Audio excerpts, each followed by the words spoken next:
So, everyone, welcome to Beaver Politics. I am the Progressive Moose, and you are here with me on the Mossy Side with the Moose. It's our Wednesday show, guys, where I try to do more of a deep dive into things and bring you as much good information and deeper information as I can.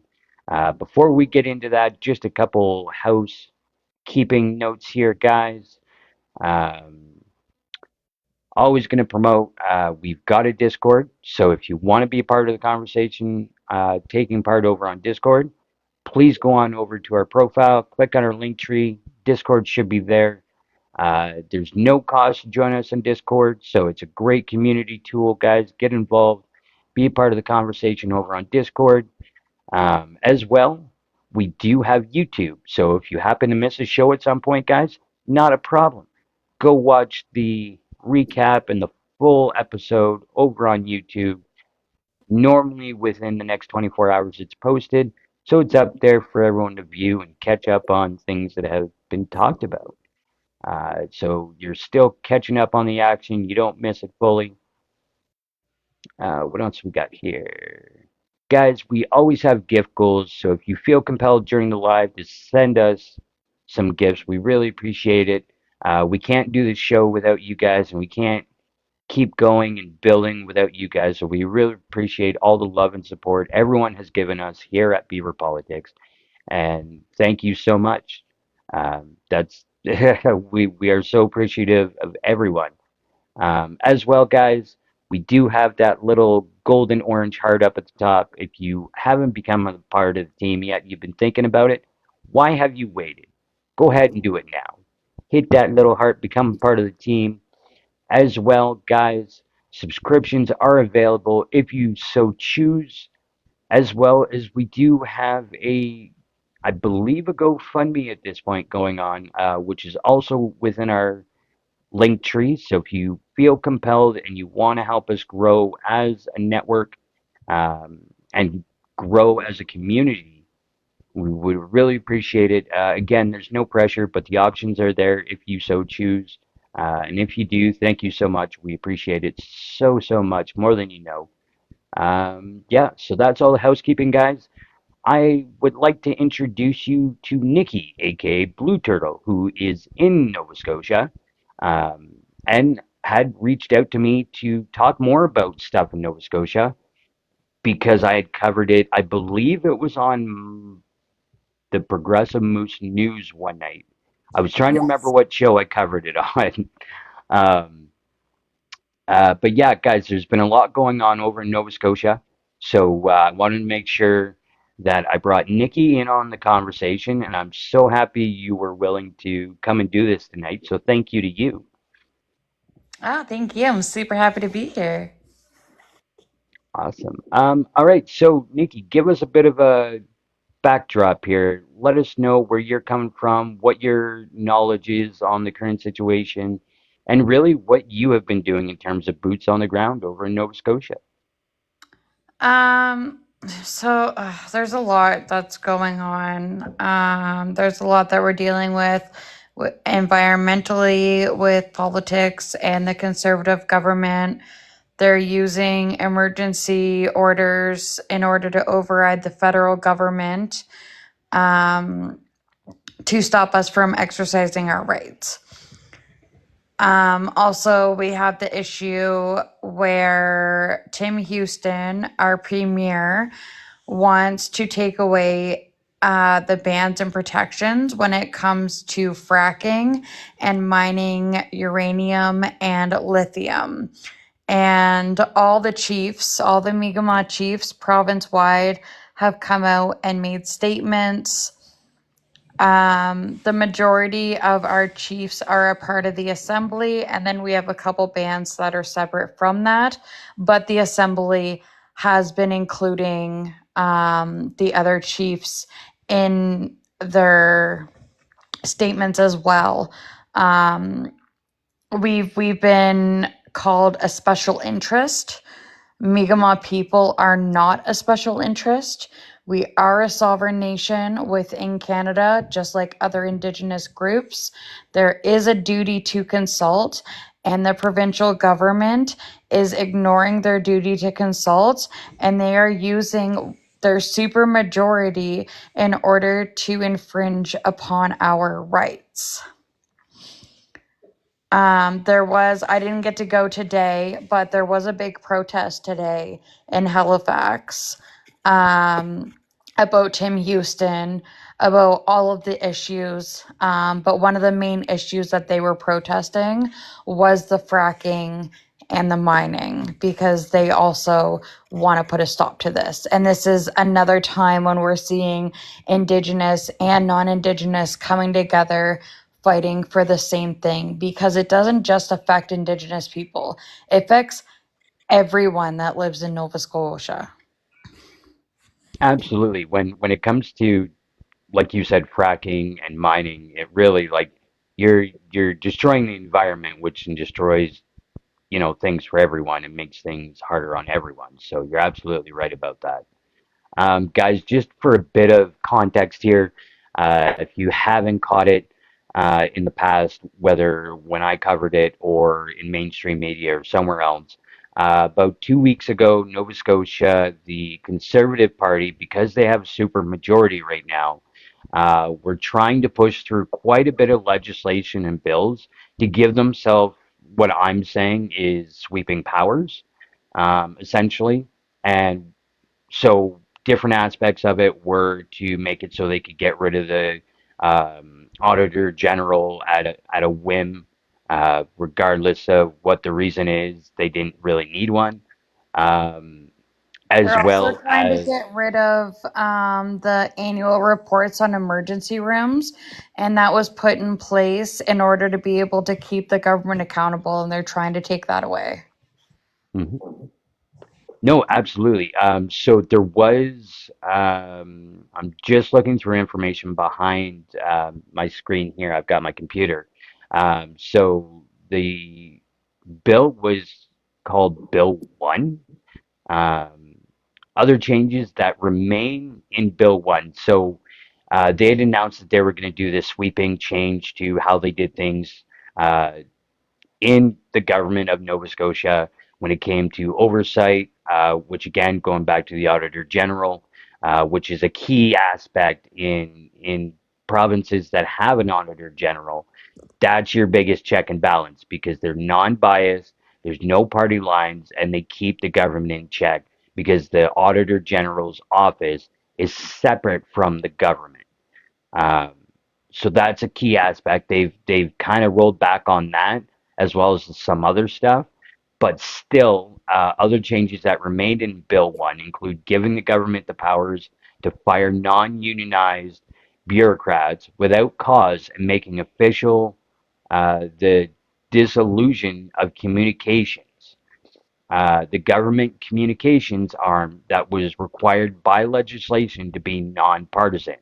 Bill 1 also gives the heads of government departments and other agencies the ability to refuse freedom of information requests if they determine that they are frivolous, vexatious, or non-specific enough. So essentially, what it's saying, guys, is they would have the ability to be like, "No, we don't have to tell you squat, and we're not going to, regardless of the reason. They don't need one."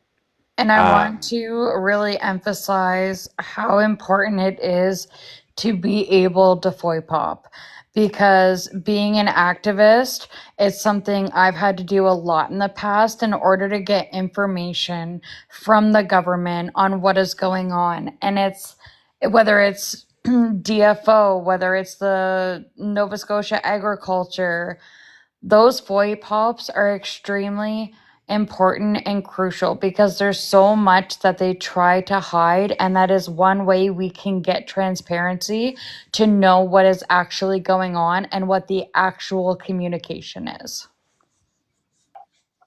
Absolutely. Um, yeah, and this is where we're seeing. I believe it was the NDP was the biggest critic, so to speak, within the government, and called it out for what it was. I think that was a huge part as to why we saw them kind of roll back in terms of how much they were looking to kind of step over the line. Um, so it's definitely good that a lot of it, they kind of step back. But again, guys, there's still so much. Um, Nikki, you had sent me, I believe, calling it a letter would be a correct way of putting it. Um, Oh yes, the letter of the statement of the chiefs of the assembly. yep. So I've Damn got, Cornell. yeah, so I've got the first part up here. I've got to pull the second part up because of how I had to save it. But guys, essentially, from my understanding, reading the letter, um, it goes back to Nikki's point where when it comes to oversight, when it comes to public information and inquiries, it goes further than that because at this point, from my understanding, under this letter is the government has really in Nova Scotia has stepped back from even allowing the Indigenous communities and First Nations to even be a part of the conversations when it comes to environmental changes, which absolutely, when it comes to fracking and mining, there would be massive changes. Um, and in some cases, by the looks of it, it would actually be on um, First Nation territory, if I'm not mistaken, if I'm reading it all correctly. Um, and that's one of the biggest things we're seeing kind of across Canada, where the conservative governments on the provincial levels are pulling this sort of stuff. And I just say that, I'll use the Ring of Fire example in Ontario, where good old Dougie Ford is trying to open up that Ring of Fire when that would affect so many different nations. Um, and there's so many nations involved that would have to sign off on that, where in Nova Scotia, how things would play out if this bill were to go forward, the government would not need that sign off from the different people within the First Nations that would normally have to sign off on such things to happen. Um, and And Nikki, it's you're it's pretty wild to think about because like don't get me wrong, the government has been doing this for a long time. And like I specifically know about Nova Scotia, right? Like they put mhm, dams in place that like gated structures that block rivers without the Mi'kmaq consultation, but they did it so quietly. And now they are so confident they are doing it blatantly in front of our faces and out loud, outright. yeah, absolutely. So with that, you definitely you're more in the thick of it. What are things that people across Canada at this point can do to either bring attention to or bolster those that are pushing back against what the Nova Scotia government is doing? The first step would be to learn about what's going on. That's kind of the process I'm in with these new bills and the Tim Houston government. And if you see videos, and like I will, like once I get more educated on it, I will start pumping out more videos and more education. But have these conversations, share those videos, do the repost, duet, likes, give it all the attention that it can possibly get. Because the more people that know and the more people that understand, the harder it is going to be for the government to do this. Because a lot of people don't understand how bad this fracking and this mining can be. One of the projects is making a certain river a protected area, an ecologically significant area, which would mean it's protected. But DFO can only protect so much of the land that comes with the river. And the fracking and the mining use a lot of that water resource. Plus, you have the pollution. And once that river, which is a pristine, it's one of the only pristine rivers we have left in our province. And without those protections in place, that whole river can be completely polluted by one fracking or one mining area. And like they can't frack or mine on reserve land, specifically reserve land. But what they can do is they can go right outside the border of that reserve land and drill underneath the reserve land, which is still affects our reserve land. Yeah, absolutely. Now, in terms of so getting into kind of the fracking and the mining aspect of it at this point, I know hopefully hopefully I'm not asking something you're not quite sure on. I know Alberta, really the Alberta government has been flipping the bill for cleanup in the oil sector because the companies won't take care of it themselves. So essentially taxpayers have been flipping the bill for that in Alberta. Is it the same situation over in Nova Scotia where unfortunately taxpayer money goes into cleaning up after these companies? No, I'm not 100% sure, but I do believe so. Also, something that makes me kind of weary is a new project they have is training for Mi'kmaq communities when it comes to oil spills. And I think that's great. I think it's great that our people know how to deal with those situations. But my concern is once they're training Mi'kmaq people, are they going to get us to go fund and clean up those oil spills? Is that now going to become our responsibility? Because we've had tidal turbines that were put into the river or into the Bay of Fundy Mhm. and they got destroyed because our we have the world's highest strongest tides and then it got left there because the company went bankrupt. They said, "Fuck this, I'm done. I'm not dealing with this." And they went bankrupt and it stayed in that water for years. Yeah. Yeah. So I'm So concerned that it's then like it's going to be taxpayers that are paying it right now, and then what happens when they get all the Mi'kmaq communities involved? Is it then going to become the onus of the Mi'kmaq communities to do this cleanup, even though they're not responsible? yeah, no, absolutely. And I mean, that's part and parcel to kind of conservative majority governments right now on provincial levels where they do kind of skirt responsibility or push it on to whether it's nonprofit or just groups of people that really just get roped into doing it without having a say in it. Yeah.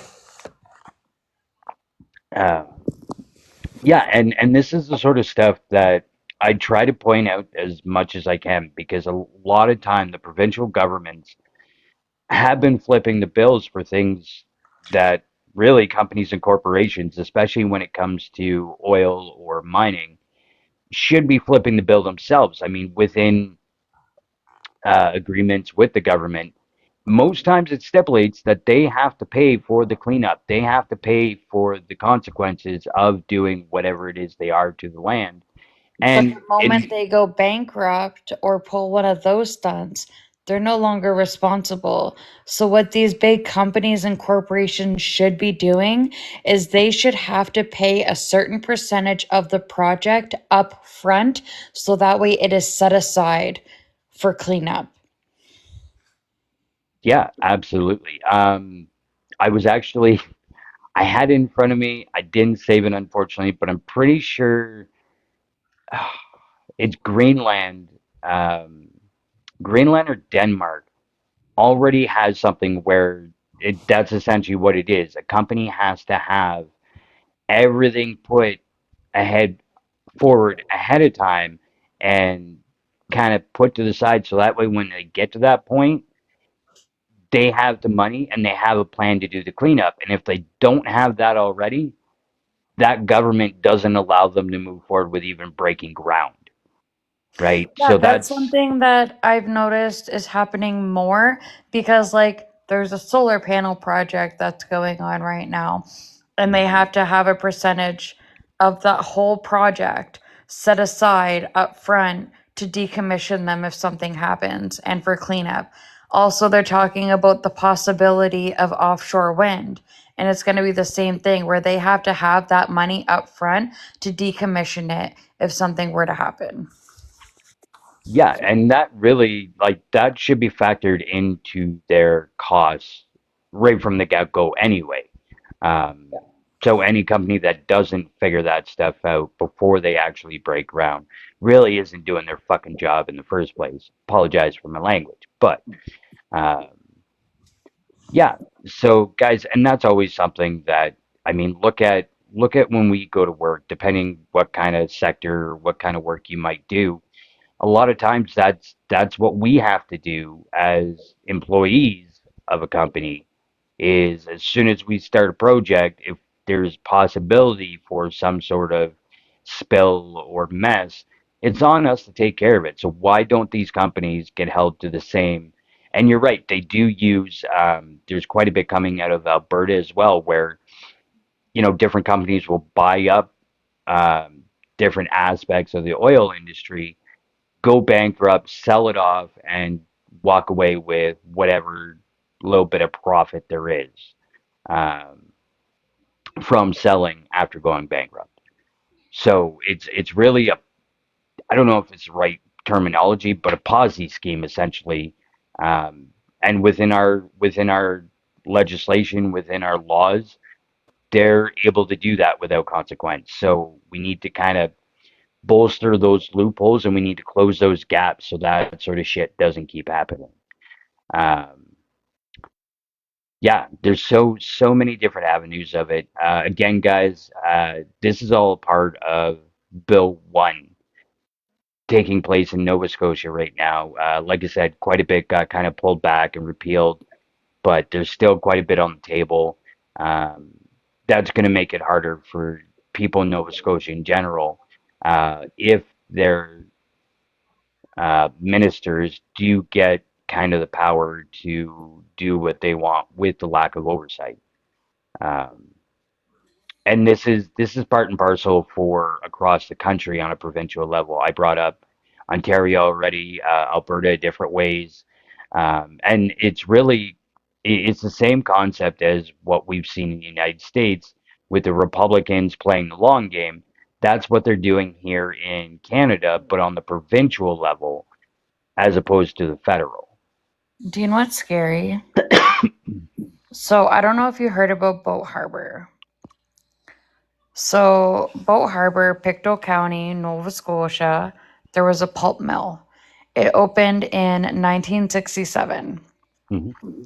It took decades for them to close it.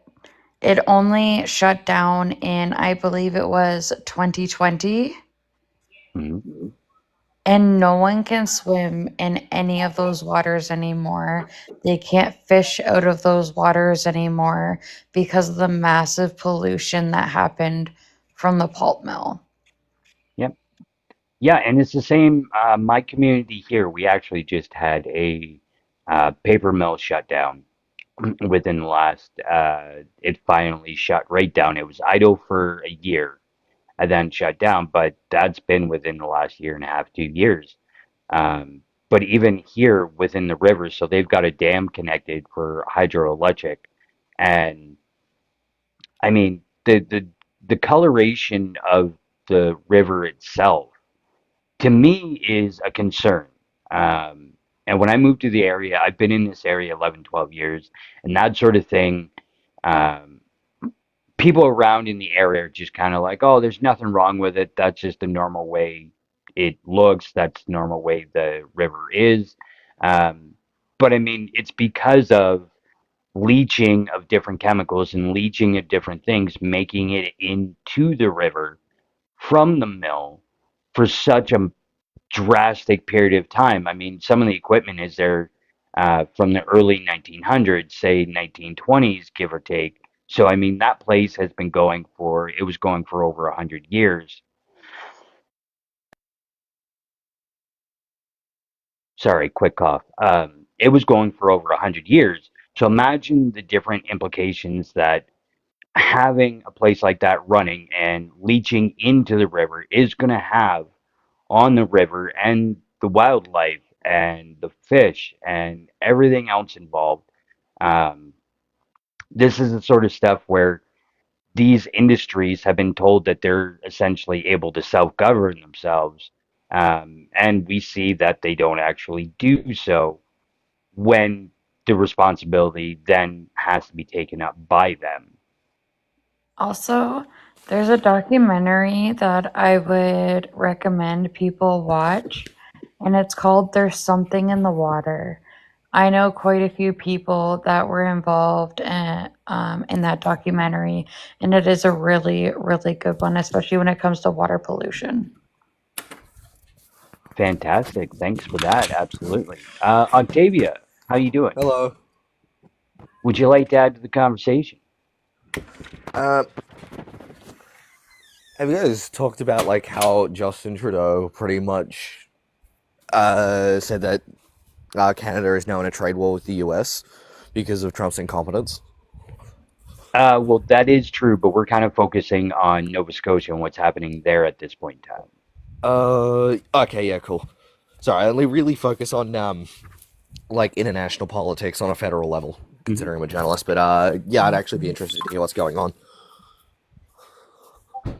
Yeah, so we've been talking about it for a little bit now, but essentially the conservative majority in Nova Scotia has been looking to get rid of checks and balances, so to speak, so oversight and lack of accountability. There So wouldn't pretty be much accountability through so their legislation and killing the bill that they democracy. want to pass. So. So killing democracy. Yeah, yeah, essentially. And as Nikki pointed out, when it comes to a lot of things, when we're talking about fracking or opening new mine stuff, the implications it has towards the environment and, um, different Indigenous communities that will feel the effects of it, as well as the rest of Nova Scotia, of course. Especially being unceded territory. Like, we don't have any treaty territory. We never surrendered our land. So we have rights to literally all of Nova Scotia. And now we are no longer being invited into those rooms to have a seat at those tables. And I think people underestimate how important it is to be involved in the politics at a provincial level, because Nova Scotia is a great example of how the provincial government is currently overriding the federal government. Yeah. Yeah, no, absolutely. And we're seeing it again. It's kind of part and parcel for what provinces are doing across Canada. We've talked about Alberta, Ontario, doing kind of the same stuff, and it's the long game. It's breaking down the barriers so that eventually, over time, it'll just happen, and we won't know it happens. And it'll just be in place, and that'll be that. Um, Thoughts on that, Octavia? Sorry, I zoned out a little bit. Sorry, All I'm good. really bad ADHD. Yeah, I'd zoned out a little bit. But yeah, I All do good. agree. I do agree with the parts that I heard. Yeah. So I'm just looking through information as we're talking, guys. If anyone else has information or wants to be part of the conversation, by all means, send a request, guys. We're always open to hearing more voices and more perspectives. Nikki, is there anything else you kind of want to add it to this point? Any information we haven't talked about you want to get out there on all of it? I would advise people if they want to know more about the chief statement, because like I don't have my laptop with me because I'm at a hotel tonight. Um, look up KMKNO. That's basically the lawyers, the legal organization for the Assembly of the Mi'kmaq Chiefs, and they're the ones that push out a lot of the statements from the chiefs, because a lot of chiefs have come out and made statements about what's going on here and how Mi'kmaq people are being affected. And we had that conversation the other day, and I've been really reflecting on that conversation about how the conservatives are playing the long game. And the more I reflect on it and the more I look back at like past instances, I'm seeing it. I'm seeing how the government has slowly gotten to where they are now and how they were able to get where they are now because they were so quiet and they were so covert about what they were doing to the point that they're so confident now, they're overt. They're in your face doing this, saying, ha, we have a super majority, we're overriding the federal government, and we've been doing it for so long that you can't stop us, is what their mentality is. Yeah, absolutely. True. Did you want to add to the conversation? Thanks for coming out. Sure, I don't know if you can hear me okay. I've had trouble with. You're Uh, pretty. you're pretty you're pretty quiet at the moment. Okay, I'll try and get closer. Is that any better? Tiny bit. Okay, I'm going to take it off the speaker just a second. Okay. How about now? Yeah, and Oh, is that better? hey, Way there we better. go. Okay. I just wanted to backtrack a little bit. We're talking about corporate responsibility. I know that one of the things they do in the States, and I mean, we have a very similar legal system.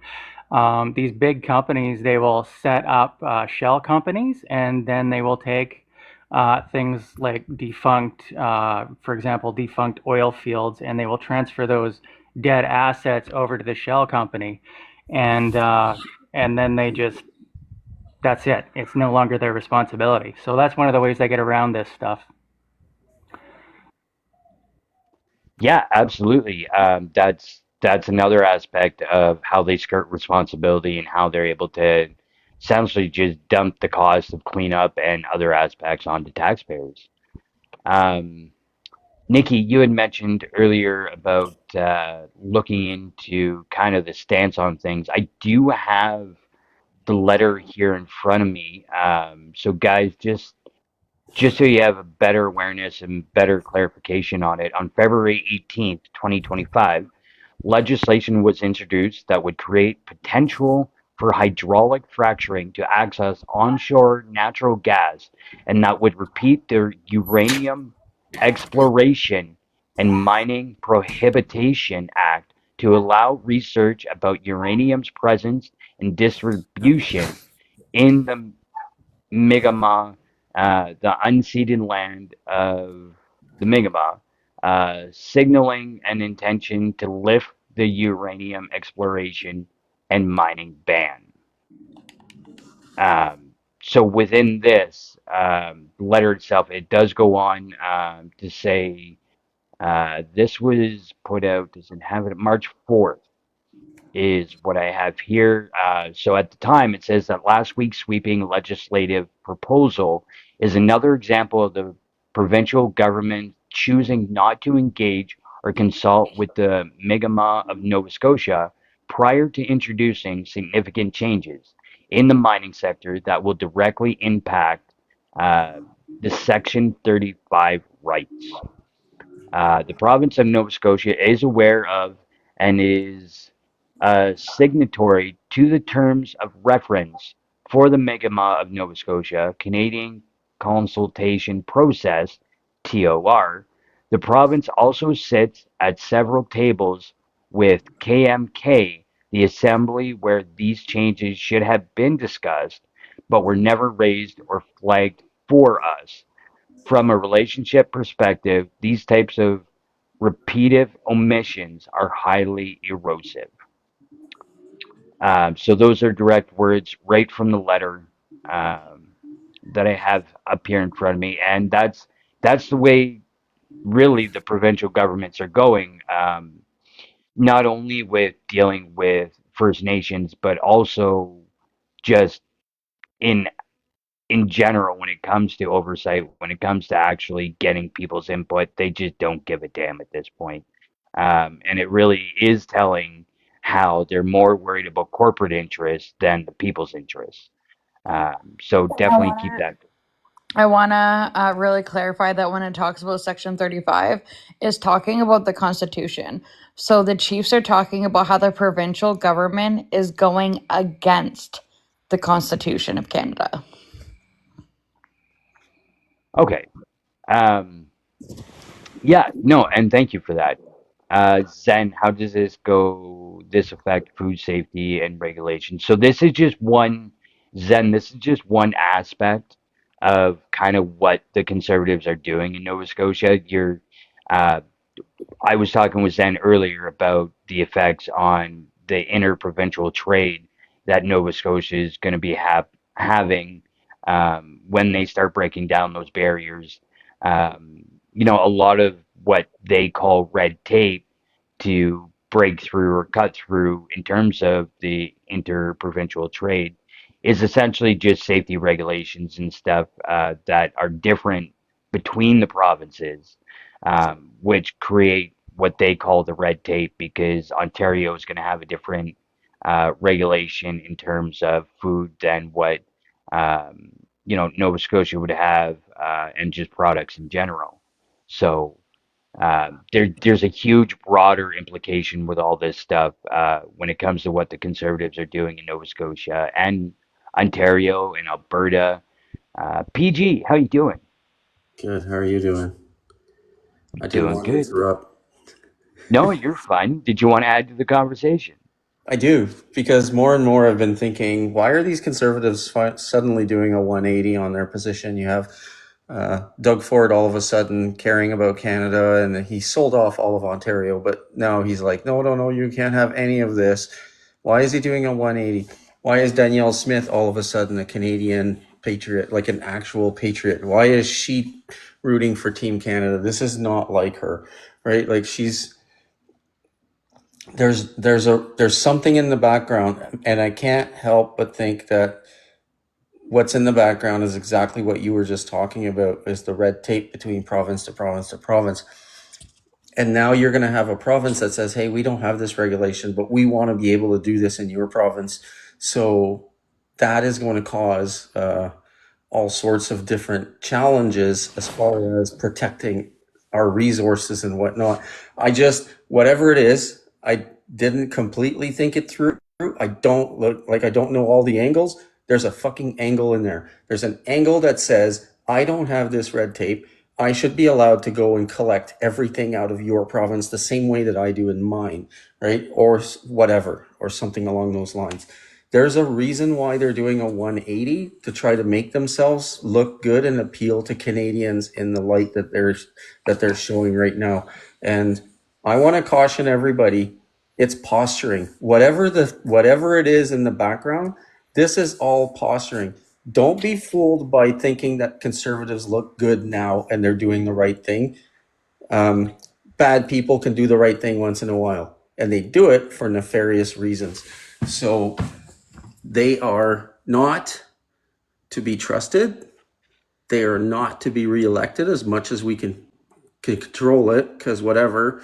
But people really, really, really need to get the message out to the people outside. In here, we all know it. Out there, we heard that yesterday too. People aren't talking about it. People are like, I don't want to talk politics. I can't deal with this. I just shut it off, right? And then they don't vote, and politics happens to you. When you don't vote, shit happens to you that you don't want, and you had zero control of it because you chose not to vote. So as much as you want to call it a protest vote, the two wings of the same bird is apathy. And apathy allows conservatives to get in. And they are not working for us.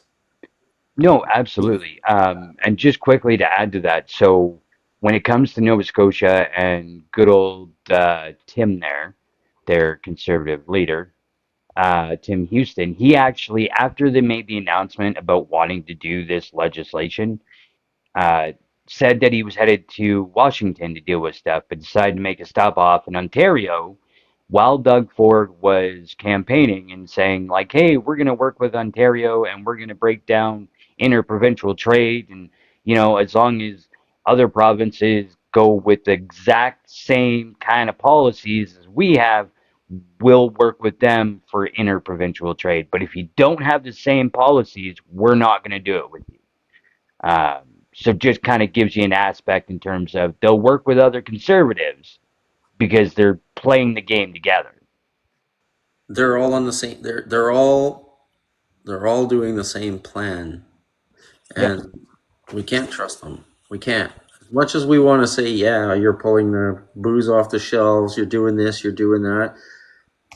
First of all, what's the true impact? But second of all, why did you do a 180 all of a sudden? You go from destroying what you're like absolutely destroying what you're responsible for to, hey, I want to protect you guys all of a sudden. I Yeah, don't think so. absolutely. I don't think so. Absolutely. Absolutely. Just quickly, guys, just want to remind everyone, tap that screen. We're sitting at 14K likes, guys. Let's get up to 20K by the end of the show. 20K minimum. So keep tapping, share the stream, guys. Really appreciate it. Miss Radical, did you have something you wanted to input? Probably just to echo everything PG said, really, is these aren't the, conservatives that our grandparents talked about years ago. These conservatives are playing a long game, and it's to enrich them and give them more power and hurt the common average Joe like you and I, worker, blue collared worker. And, I never thought I'd really say this because I used to align with conservatives a lot, but I'm at a space right now where I'm like, if you tell me you're conservative, I'm going to assume you're not a good person. You don't have good intentions for me, my friends, my family, my neighbor, my community. You are out to irreparably harm us. And I don't like that. And it's worse, Mrs. Radical. It's worse for the average person to be a conservative, that we have to feel that way about the average person, because Yep. they don't even benefit from those policies that destroy everything. They actually get hurt, probably even more so than most of us. And what do they have to stand for? A winning team? Like their team won, they own the libs. What are they winning? Right? They've got They shiny will, colors. That's it. They've got yeah. good banners and a shiny colors, and that's where it ends. And Yeah. I really want to reiterate the fact that these provincial conservative leaders support and back Pierre Poilievre. And when I say that, I'm saying that Pierre Poilievre wants to bring back and honor John A. Macdonald, and he wants clean drinking water in Indigenous communities to be the responsibility of the Indigenous people, even though it wasn't their choice to go to those lands and have that unclean water. And so these political leaders in the provinces are backing this person. They Yep. believe in the same thing. And I'm sorry to say it, because if you are a conservative, you are anti-Indigenous, because everything the conservatives stand for stands against Indigenous people. Mm-hmm. They want your land. Like they don't need you to be responsible for your own drinking water. They want the land. They don't care. They don't care about the people on it. Move away, assimilate, and we'll take the land and we'll mine it for everything it's got. That's what they want. They don't care about Yep. the people there. They're like, they don't want you to be Indigenous. They want you to be assimilated. And they know that if Indigenous people leave reserve lands because of unfit conditions, that land we no longer have title to. It goes back to the crown. We no longer have nothing to do with that land if we leave. Correct. Yeah. Yeah, no, I Absolutely. know it means all Canadians. I know. We know that. But the So, Indigenous people, like they're yeah. they're a small pocket of people that they could technically move, right? So that's one of the first targets. Yeah. Treaty Bird, did you want to chime in? Oh my God, do I ever? I'm just like unmuting, mute back up. So I'm just like, I don't want to cut anybody off. Okay, couple things I want to add to this. Thank you, PG, for bringing up this regulatory business. And when you made me think about something, because when we have cross province interest in resources, that may have a likelihood to trigger a federal oversight, which the provinces would be reluctant to fall under. And this is why the Natural Resources Transfer Act was written in 1930, right? Because the provinces already felt like they weren't having enough authority and they weren't part of federation. So Canada agreed to give them the management over and authority over resources, including water. So this is why Polyev can be all talky about water. But a lot of the issues that haven't been addressed to date are related to provincial matters. But I can talk about that another time. So this made me think about, with regards to regulatory oversight, the provinces are probably sitting there wondering how the hell are they going to get around federal oversight if we're going to have interprovincial trade? Because then the government has to make decisions in the best interest of Canadians, not just the provincial citizens. And I don't know how much, like, if you've heard me talk about the duty to consult. But the duty to consult, real quickly, I'll give you an overview, is anytime there's a regulatory authority, the Impact Assessment Act is triggered, or the Canada Energy Regulator is involved and they're issuing authorities, or NRCan has some role to play in issuing an approval, or it's the Canada Nuclear Safety Commission, DFO, all of those, anytime they issue authorities under their legislation, they have to follow the process. It's a legal requirement to have the duty to consult. So this is why there's a lot to talk, from my perspective anyways, about reducing red tape and getting rid of gatekeepers. Because when they don't have that regulatory requirement, when they loosen and weaken those regulations, it may not trigger an authorization any longer. They want to streamline some of these processes so they can rubber stamp them. And if they can do that, then they don't have to go through the duty to consult processes. So this is quite interesting that you brought up this connection with the provinces. I didn't think about that before. So I'm wondering what their game is too now, because they're probably trying to figure out how they're going to get around this. Alberta will contest all day long that they do a good job in the duty consult, and I can attest all day long that they do not. They do a lot of duty consult because they have a lot of resource development going on in this province, but they don't do it well. They minimize our rights. So you're absolutely right. They want us off the land. They want access to lands and resources. But I do want to just, one correction about reserve lands is there's no title to those lands. Canada is the owner of all reserve lands in this country. Those are federal crown lands held in trust for the best interest of the Indians that live there in accordance with the Indian Act. It's not that I support that, but that is the law.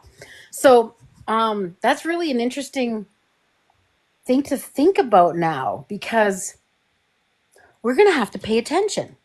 I would from an Indigenous perspective, I would much prefer to have federal regulatory oversight than the provinces, because the provinces try to minimize as much as they can, and they even try to get rid of things, like streamline it so there's really no approval. Oh yeah, we trust you.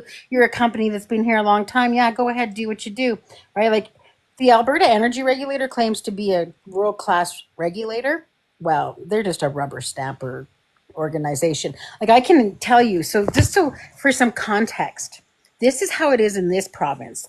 When the 1 year, the Alberta Energy Regulator received 36,000 applications for oil and gas, pipelines, well sites, things like that, associated facilities. Guess how many weren't approved? 7. And it was 7. Those 7 were pulled. They were withdrawn from the proponent. So it's basically, like, you can tell, right, when that record is like that. And they're also a regulator that doesn't apply terms and conditions to projects, so that they have to monitor anything that, God forbid, you ever have to monitor and make sure the company's doing what they said they would do. So thank you, PG. I'm really happy that you made me think about this, because now I'm going to pay a lot of attention about how this unfolds if we get into more interprovincial trade, and how that'll impact the duty to consult and how they're going to manage Indigenous rights. Well, I don't know if it was just me. You guys were talking about it first, but also, like, I've been thinking about it as I'm watching posts of premier after premier doing 180s, and I'm like, something is way off. This is way off. This can't be right. There's something about the interprovincial. They're so gung-ho about it, where they never cared before.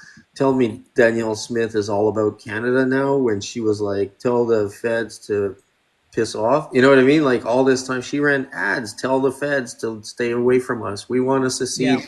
All of a sudden, she's like, "No, we're Canadian. You We're know, And patriots." it might be related to her corruption scandal going on right now that she's trying to maybe distract oh, from. Could be yeah. another red tactic that she's using. But anyways, I'll Well, mute. I Thanks think for letting that's me chime in. no, you don't have to mute. I think that's minor, to be honest with you. I think I heard something yesterday where somebody was saying that Danielle Smith was basically put in that seat to fail, and they never expected her to win her seat, to win the UCP, because conservatives never put women in place when they know it's when they want to win, right? They put women in place when they think that they're going to fail, and then they can scapegoat a woman. So that's the typical tactic with them. And Yeah. so they never expected her to win that. See, and I wonder at this point, see, and here we go. That Zen, you kind of helped me bring it to that point. PP told them to perform like Trump. And that's essentially what I was going to get at was in terms of with Pierre Poilievre on the federal level, trying to almost rebrand and do the whole Canada first, yada, yada, yada. I'm wondering if it is pushback from the federal government or federal conservatives saying, like, hey guys, you need to fall in line. We need to be on the same message. So get with it or you're ousted, right? Because we've already seen and heard where, yeah, thanks for all the love, guys. Thanks for the tiny, tiny, spacey native. But that's where we see, the on the federal level, we already know that Pierre Poilievre and those at the top are pretty much you fall in line or you're not going to have a voice or a platform with us, right? Yeah. So, Yeah, Treaty Bird, if you wanted to look into something like that, maybe we should probably ask AI if inter-area communications or regulations were lifted in other countries, maybe in countries where the IDU's been involved in trying to take over. And that's one of the things I was thinking about is like, what are they modeling after? They know it works. Like every successful coup is every unsuccessful coup is followed by a successful one, right? But the IDU is all around the world now, and they can test their theories around the world at will, right? And so if it works over there, works over here, works over there, and the one heading that whole organization is Stephen Harper. So Pierre Poilievre telling his people to be like Trump comes from Stephen Harper. And if other countries have been we've seen tactics where they've divided and conquered. Brexit, for example, right? So that was one, and then they divided that, and then they went in and conquered that. So that is one of the strategies. But this is a whole other strategy where it's like unify and conquer is kind of weird, but did it work somewhere else? And if it did, what are the results? What are we seeing? What are we gearing up for? And I can't believe that it's us only talking about this.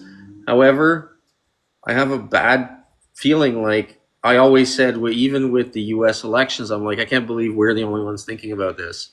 And apparently we were, because that just took everybody else by surprise, right? So I don't know what else to say. Like we should find out if this tactic has worked somewhere else. And if it has, somebody needs to know. Somebody in charge needs to know instead of just us talking about it.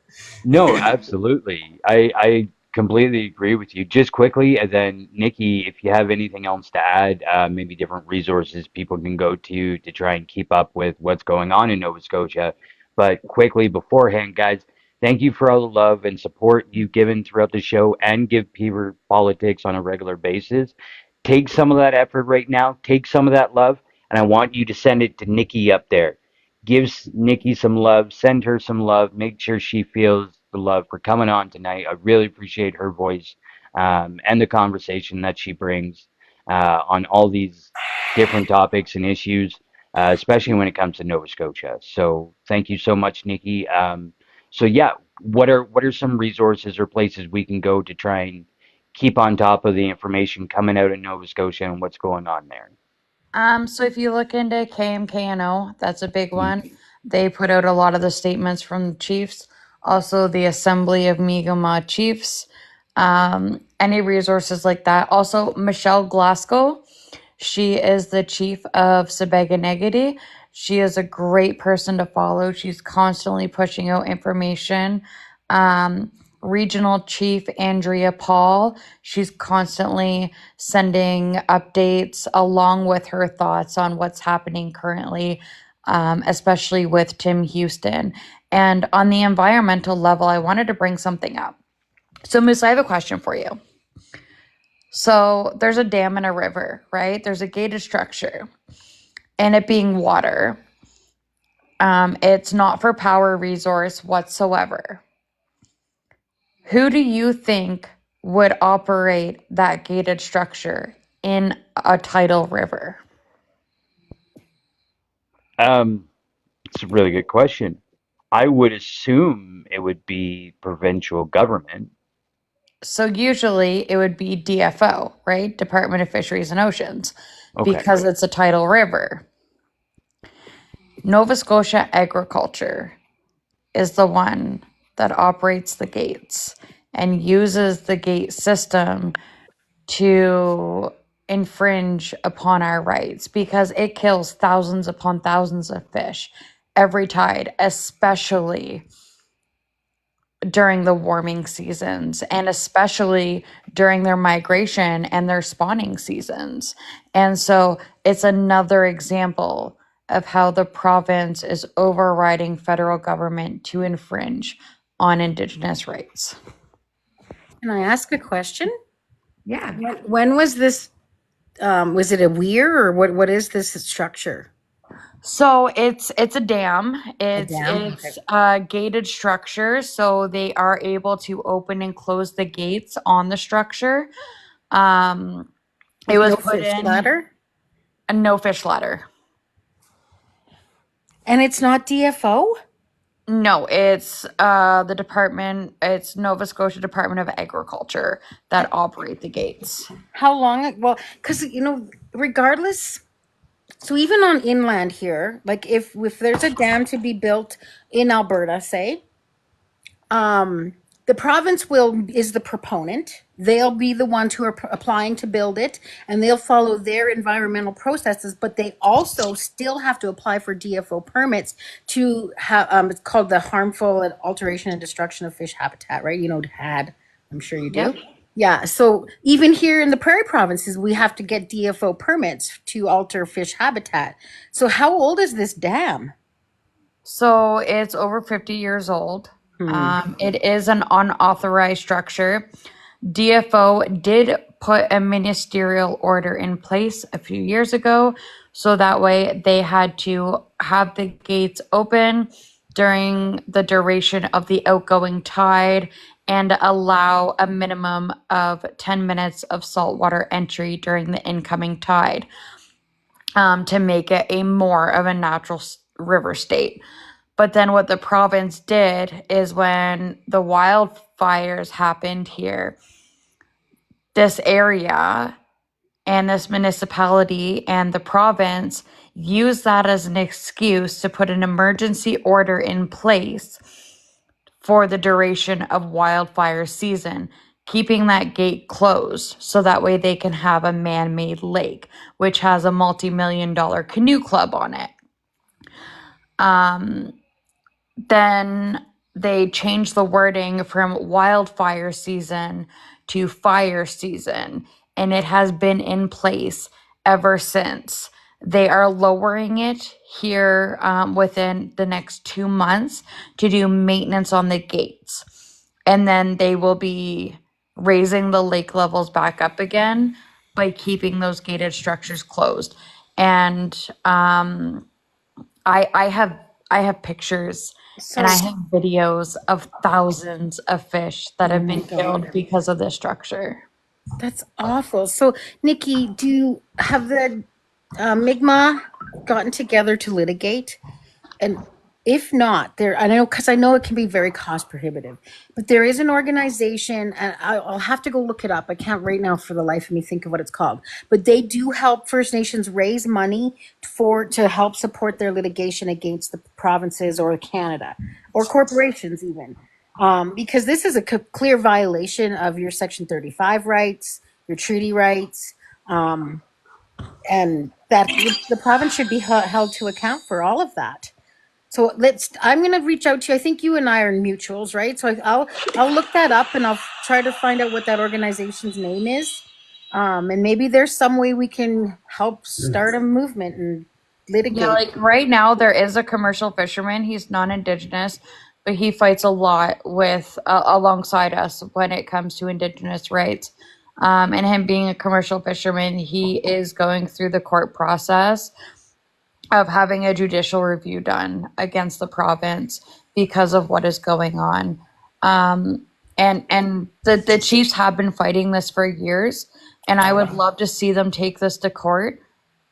But as we talked about one night on Beaver Politics during your show, was I think one of the main problems is that the Chiefs are so overworked and they have so many files that they're not able to keep up with everything. And this is an example of how them being overworked and the amount of files they get are affecting us because they're not able to fight everything to full capacity.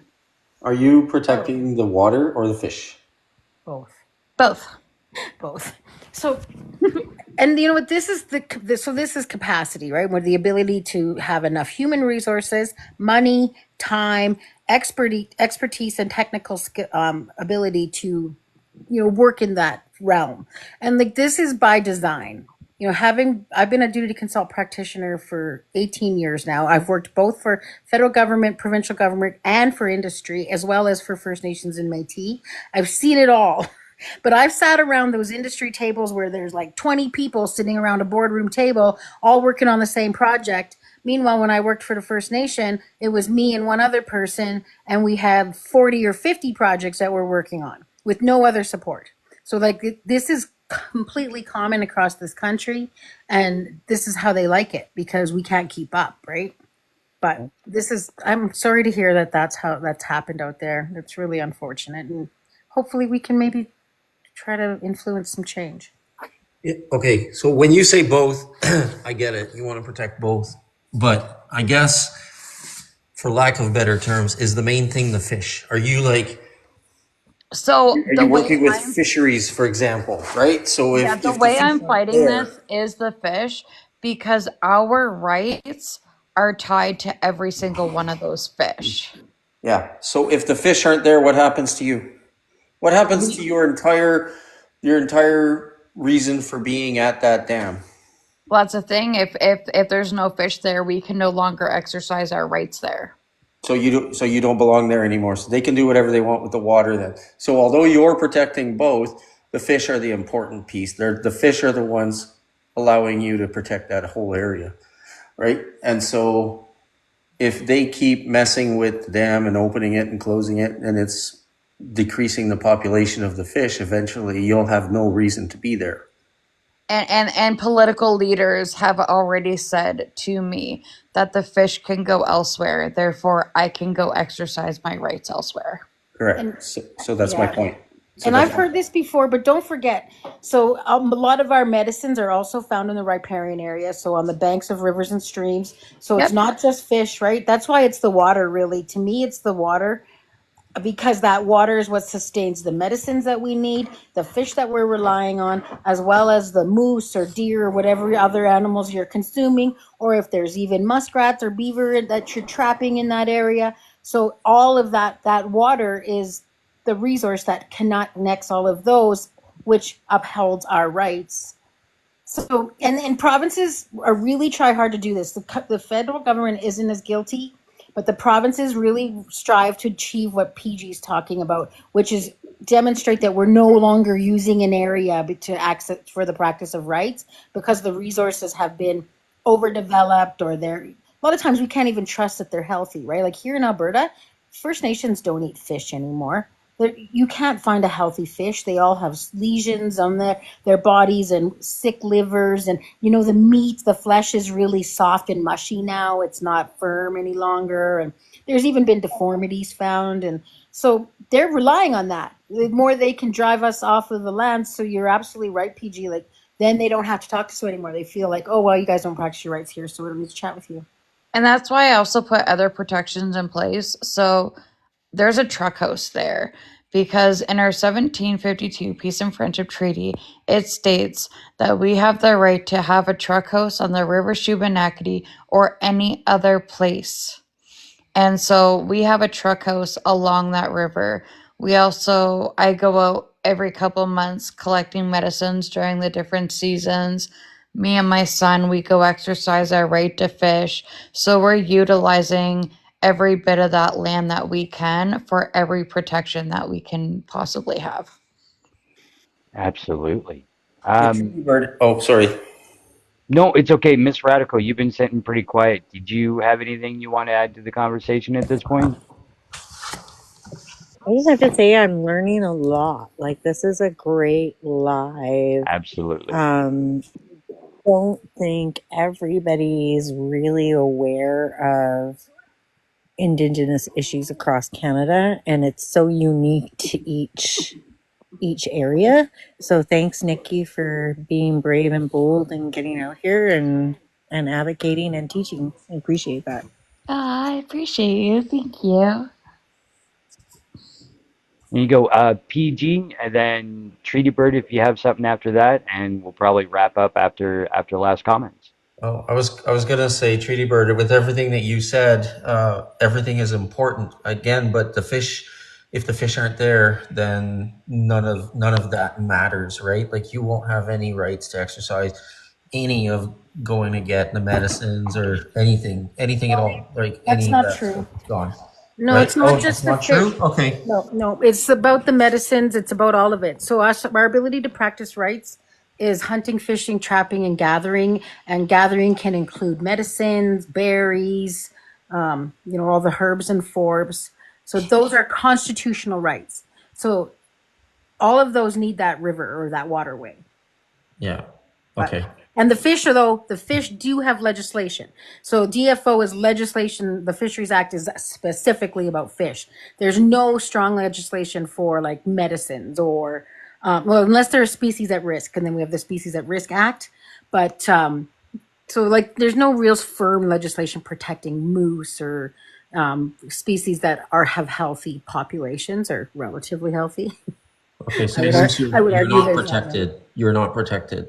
That's what Yeah, I'm they're protected, but not protected by law. They're protected by our rights. See, we're the voices for these resources, and I don't even like calling them that. They're our relations, like the trees, the four-legged, the winged, the swimmers, they're the crawlers. Those are all of our relations, and that's how Indigenous people see everything that we share the planet with. And one of the most important teachings I ever learned is that we're the pitiful ones. Nothing needs us to survive, and we need everything. So that really helps us honor all of those species that we rely on to sustain us culturally, spiritually, health-wise, all of it, right? And so, yes, it's the fish, but it's really much more of it from our perspective. But from a government perspective, the fish is where the teeth is, right, when it comes to the law. Yeah, I guess I just always think about it as, what's the angle, right? Like, what's the angle? Why do they want to do certain things and whatnot? So, and I guess overall, the left needs to think more like that. We need a left-leaning heritage foundation to play the long game and figure out what we need and what we need to protect, and then work our way into legislation to protect that, right? Oh my God, PG! You just realized what I can't talk. Beaver Politics mission is. I'm sorry to jump out. We are the left wing think tank. Yeah, but you need to be the heritage foundation on the left. Like, you need to get involved. We're building, and baby. We're building. Put in the legislation. Like, get involved with the legislation. We're That's getting what I'm there. saying, right? Because these guys We're are all working over our the way. world right now. There you go. You There got to you start go. small. You got to start small. Awesome, guys. Okay, well, we are going to wrap things up, I think, guys. We are over time a little bit here, which is absolutely okay given the way the conversation was. It's fantastic. So, thank you so much, all of you, for coming up and being a part of the conversation. And as well, again, Nikki, I can't thank you enough, especially in a time in Canada where really, like, Eastern provinces have been, I think, largely ignored or just kind of not. People aren't paying attention to the eastern provinces. It's a lot of what we're hearing is coming from kind of, Quebec, Ontario, and West. So, yeah, I really wanted to make sure that I brought attention to Nova Scotia and everything that's been going on there. And I really, really appreciate your voice tonight. So, again, thank you so, so much. Guys, if you haven't followed Nikki yet, go tap right now. Go give her a follow. She's always posting good stuff. She's boots on the ground in Nova Scotia. She's always so full of information when it comes to the situations that are going on. And I'll be honest, I kind of feel bad because every once in a while I'll just start picking her brain from time to time, and I just ask too many questions. But Never feel bad. I honestly, I love it and I appreciate it so much. And before you end, I want to say Walalin, so thank you. And Walaleo, thank you to everyone who joined the panel and people who were in the comments and supporting Beaver Politics. Beaver Politics has been an amazing platform and I have learned so much. And remember that you are not below nor above the land, but we are equal at the land. And it's important to listen to Indigenous voices, to understand their struggles and their hardships and what we're going through, because we're not only fighting for our rights, but we're fighting for the rights of everyone. Because without our environment and without our fish, we're all affected. absolutely, 1,000%. And I think we all absolutely agree with you on that. So again, thank you so so much. Appreciate your kind words about Beaver politics. Guys, we look to bring the information to you guys, bring the voices. We look to bring your voices to be heard so we can do things as a collective. So that's our goal, that's our purpose. Uh, and as you see it by tonight, this is what we do. So again, thank you everyone for coming tonight. Again, special thanks to Nikki. I really appreciate it. And guys, remember we do post this stuff on YouTube. So every episode goes up on YouTube within about 24 hours or so, maybe a little bit longer, but it always goes up on YouTube. So share it out. If you want people to get the information we talked about tonight, let people know we're here. Share the fact we're on YouTube. You can find all the episodes over there. Other than that, guys, tomorrow we have the misses up in the afternoon, as well as I'm drawing a blank at the moment. I apologize. Truth Through It's okay. Discourse, I It's believe. okay. Yeah, Yes, with Miss Radical and is Frontline Feminist. frontline. Yeah, absolutely. There you go. Apologize. I kind of blacked out there for a second on the info. But that's tomorrow, guys. And just a reminder, we got 7 days a week now over here on Beaver Politics. Um, so we've got a whole weekly lineup for you guys. So keep your eyes peeled. We're always going live. We've always got plenty of information on our shows. And again, thank you so much. We can't do it without you guys. If it wasn't for everyone that shows up, everyone that is a part of the shows, part of the conversation in the comments, we can't do it without you. So, all of our heart and gratitude to every single person that's a part of this movement. Thank you so much. And let's continue to build together and face the issues together across Canada. So, for tonight, that wraps things up. Oh, Nikki, did you want to quickly chime in? I just wanted to say Namultas Nidub. See you later, friends. There you go. PG, quick goodbye. All right, goodbye. Thank you.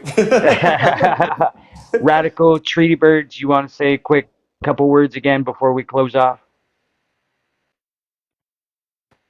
Have a fantastic evening. Let's show Progressive Moose. Nikki, you are amazing and wonderful. So glad to share space with you. Kinanis Komta now. Oh, Walalin, you were amazing. There you go. Awesome, guys. Again, thank you, everyone. And until next time, stay safe, stay sane, take care of yourself, take care of your loved ones, and we'll see you next week.